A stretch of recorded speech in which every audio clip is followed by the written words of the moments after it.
दोस्तों ये जो घर देख रहे हैं 100 साल पुराना घर है और 25 साल बाद विजिट कर रहे हैं। डॉक्टर साहब कैसे हैं? ठीक है। ये हमारे चाचा का मकान था, हमारे चाचा जी रहते थे। अब सभी लोग, उनके बच्चे बड़े हो गए, मुंबई शिफ्ट हो गए सब लोग। घर की हालत आप देख रहे हैं। उस जमाने का हमारा पक्का मकान है, कम से कम 125 साल पुराना ये मकान है। अच्छा, उस समय इस तरह से सड़कें थी जैसा? नहीं, सड़कें तो नहीं थी, कच्चा रास्ता था। जब हम लोग आते थे कभी कभार तो बरसात के मौसम में आने में बड़ी दिक्कत होती थी।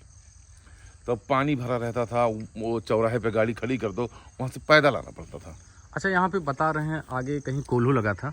ये देखिए, ये यहाँ पे वो जो क्या कहते हैं उसको, जो वो निकालते हैं, मतलब गन्ना गन्ने का रस निकालते हैं, गुड़ बनता है, उसके बाद गुड़ बनता था।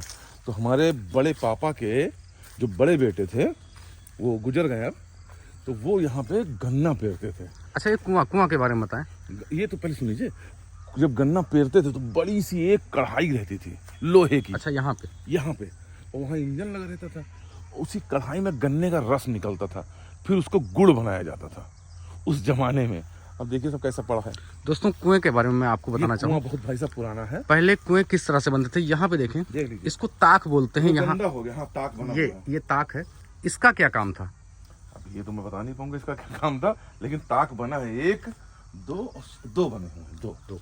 मुझे लगता है ये इसलिए होता होगा क्योंकि उस जमाने में जैसे कोई उजाला या दीपक यहाँ पे रख दो तो थोड़ा सा उजाला रहे, लोगों को दिखे कि यहाँ पे कुआं है। हाँ, इसके लिए होता। तो 100 साल पुराना, अभी 100 नहीं, ये ज्यादा पुराना है। कम से कम ये 200 से ऊपर, 200 साल से ऊपर का है ये कुआं। बाद में इसकी रिपेयरिंग हुई होगी क्योंकि सीमेंट प्लास्टर है, 100, 200, 150 साल से ऊपर का ही होगा।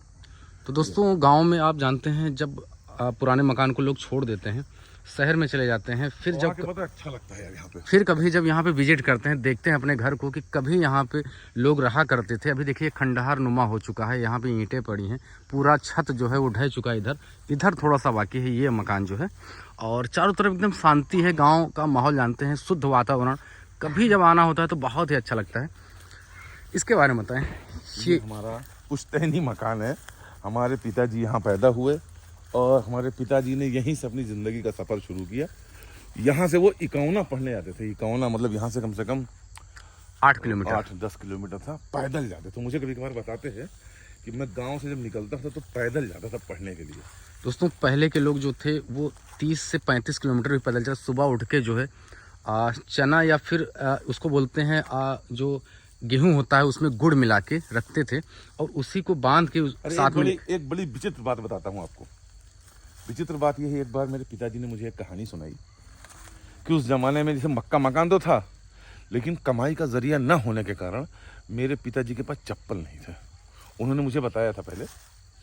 तो वो बताते थे कि जब मेरे दादाजी ने मेरे पिताजी को चप्पल जब खरीद के दिया तो उन्होंने चप्पल इकौना में खरीदा और इकौना में ही चप्पल को रख दिया। फिर यहाँ से वो नंगे पैर जाते थे, फिर चिचड़ी गांव जाते थे, चिचड़ी गांव में चप्पल पहनते थे, फिर चप्पल पहन के स्कूल जाते थे, स्कूल से फिर वापस आते थे, फिर चिचड़ी गांव में चप्पल उतार देते थे, फिर वहां से नंगे पैर जाते थे। उसका कारण कहते चप्पल घिसे ना, ज्यादा चले।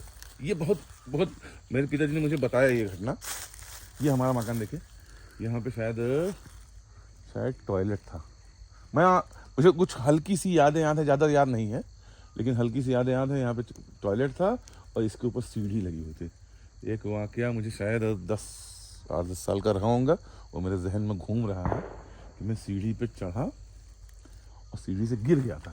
तो यहाँ पे दोस्तों देखेंगे जितने ईंटें हैं इससे एक अच्छा सा मकान बन सकता है, लेकिन अभी ईंटें पड़ी हुई हैं, बहुत सारी ईंटें गायब भी हो जाती हैं।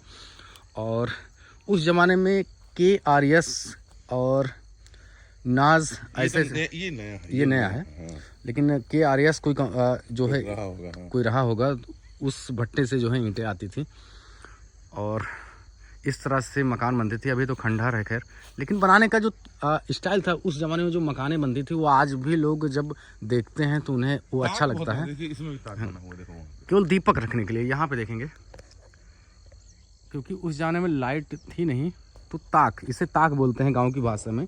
क्योंकि जब दीपक या कोई भी चीज़ें, ढबरी बोलते थे, छोटी छोटी ढबरी जो कि मिट्टी के तेल से जलता था, कुछ लोग डीजल से भी जलाते थे, मिट्टी का तेल नहीं मिल पाता था, ख़त्म हो जाता, डीजल से जलाते थे। मोमबत्ती भी उस ज़माने में बहुत ही कम था और ऐसे ही लोग जो है गांव में रहा करते थे। बिजली नहीं थी, चारों तरफ अंधेरा हो जाता था, जल्दी खाना खा लेते थे लोग। ये हमारा बाग है सामने। और स्पेस कितना होता था, आप यहाँ पे देखेंगे कितना बहुत स्पेस होता था, ऐसे लोग रहते थे।